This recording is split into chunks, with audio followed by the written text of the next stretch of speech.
নমস্কার, কেমন আছেন আপনারা সবাই? আশা করছি সকলে খুব ভালো আছেন এবং সুস্থ আছেন।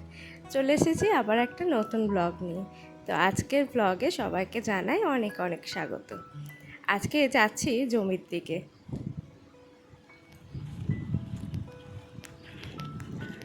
আজ হচ্ছে জমিতে আলু তোলা।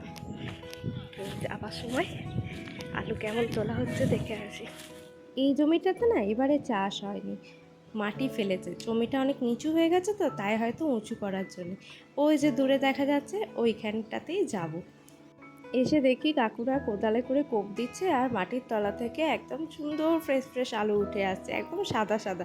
মাটির তলাতে আছে তবু কিন্তু এদের গাগুলো কালো না, সব একদম সাদা সাদা, দেখতে কি ভালো লাগছিল।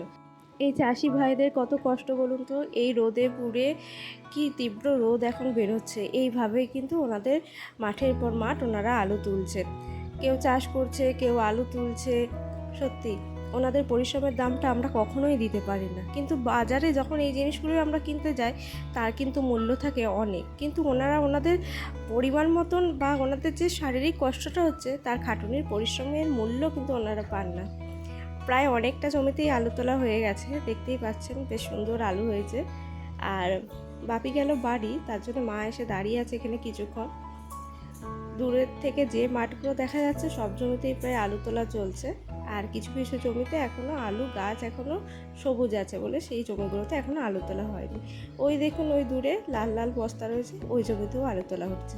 আর এই সামনের জমিগুলোতে গাছ এখনও মরেনি, মানে এখনও শোকায়নি, তাজা আছে বলে এখনও আলুগুলো তোলা হয়নি। আলু গাছটা মরলে তারপর আলুটা তোলা হবে, মানে আলুটা তখন পাকবে। তো চলুন, আর তো আমার বেশিক্ষণ দাঁড়ালে হবে না, আমাকেও যেতে হবে আমার গন্তব্যে। তো আজকের মতন ব্লগটা আমি এখানেই শেষ করছি। দেখা হবে আবার একটা নতুন ব্লগে। ততক্ষণ সবাই সুস্থ থাকবেন, ভালো থাকবেন, আর আমার ব্লগগুলো কেমন লাগছে অবশ্যই কিন্তু জানাবেন। তো চলুন, আজকের মতন টাটা।